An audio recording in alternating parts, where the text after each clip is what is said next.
I usually don't ask this early, but if you could like the video and subscribe, it would mean a lot. We're so close to hitting 1,000 subscribers, and your support can really help get my content out there. Thanks.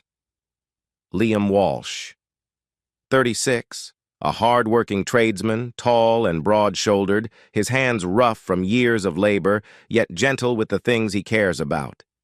He runs a small, successful carpentry business in Brisbane and is known for his quiet nature. Liam has always been the kind of man who believed in loyalty and trust, particularly in his marriage to Chloe. However, his introverted personality sometimes makes him feel distant from Chloe's energetic, outgoing world. Chloe Walsh, 34, a vivacious, beautiful marketing executive with a love for social events. She thrives in the fast-paced corporate world and loves the attention she receives. Chloe's friends describe her as the life of the party, and she enjoys the spotlight. But behind the bright smile, Chloe is restless. The quiet, stable life Liam has built doesn't always satisfy her craving for excitement and novelty. Damian Hayes, 38. A suave, charismatic banker who works at the same firm as Chloe.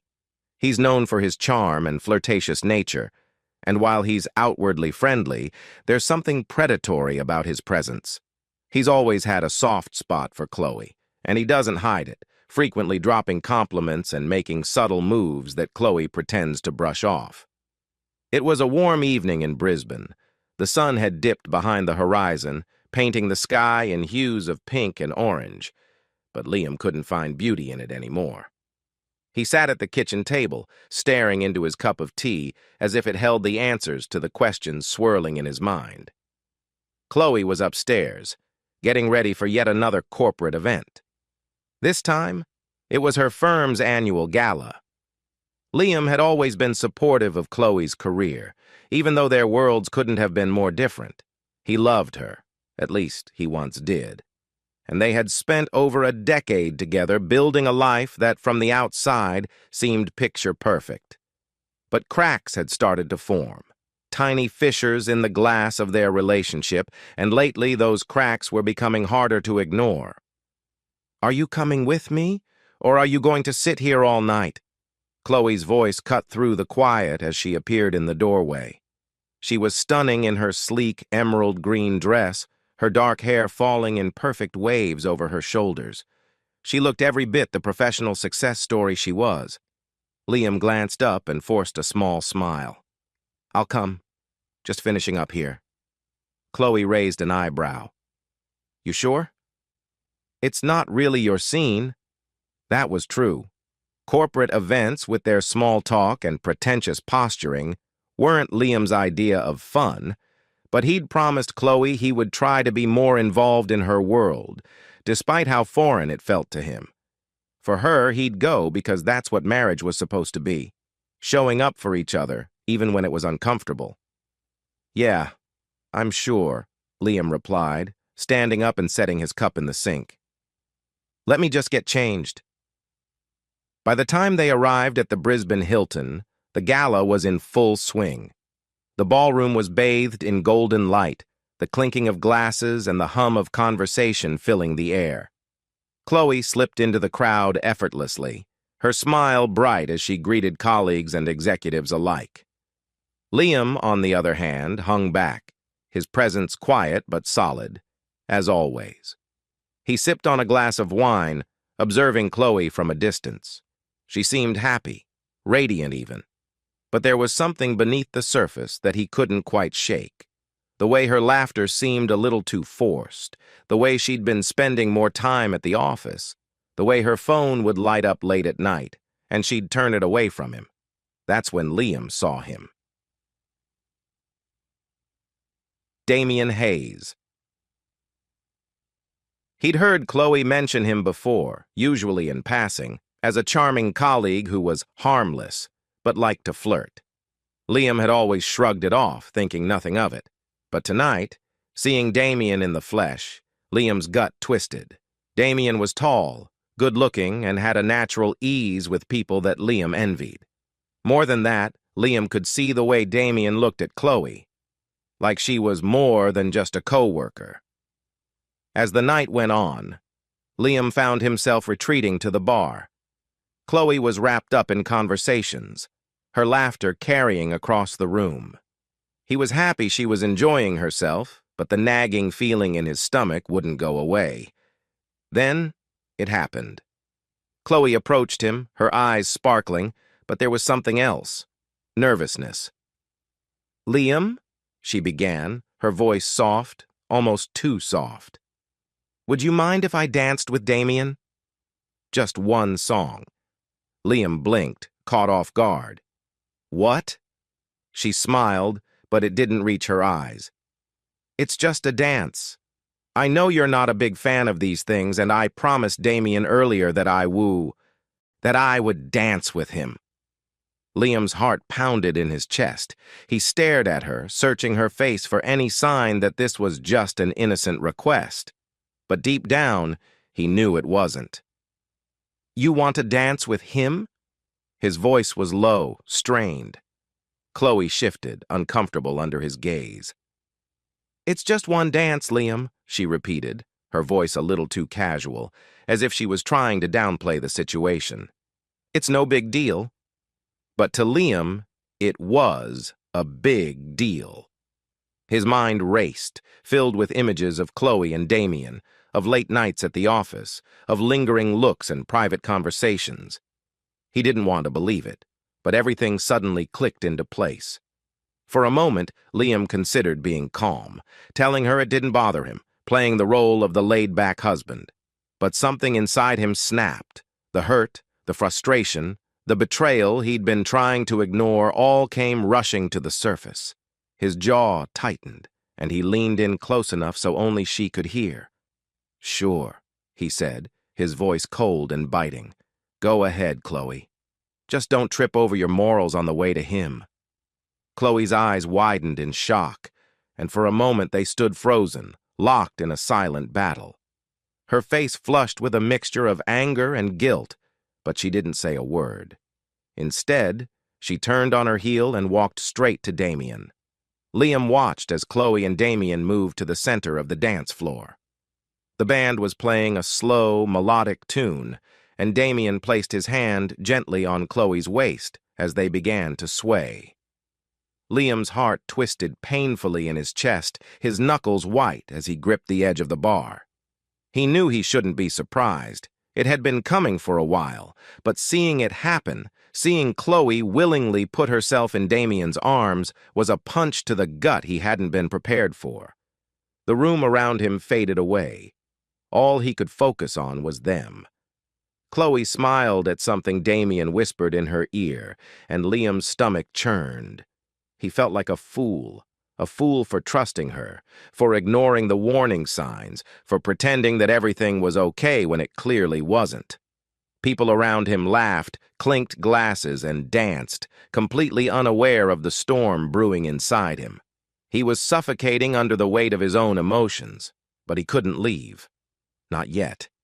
He needed to see this through, needed to know if this was just a dance or if it was something more. Minutes felt like hours as the song dragged on, and finally, mercifully, it ended. Chloe and Damien parted, and for a brief moment, Chloe's eyes flicked toward Liam, but she quickly looked away, her expression unreadable. Liam knew then that everything had changed. The car ride home was tense.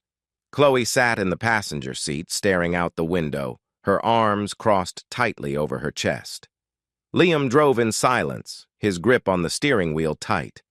Neither of them spoke. The only sound was the hum of the engine and the occasional rush of passing cars on the highway. Liam's mind was racing, filled with questions he wasn't sure he wanted answers to. How long had this been going on? Was it just harmless flirting? Or was there more to it? Had Chloe already crossed the line? Or was this just the beginning? He didn't know, and the uncertainty was tearing him apart. They arrived home, and Chloe immediately went upstairs without a word. Liam stayed behind, pacing in the kitchen, trying to calm the storm inside him. But the more he thought about it, the angrier he became. Finally, he couldn't take it anymore. He stormed upstairs, finding Chloe in their bedroom, sitting on the edge of the bed, her hands in her lap. "Do you want to tell me what that was about?"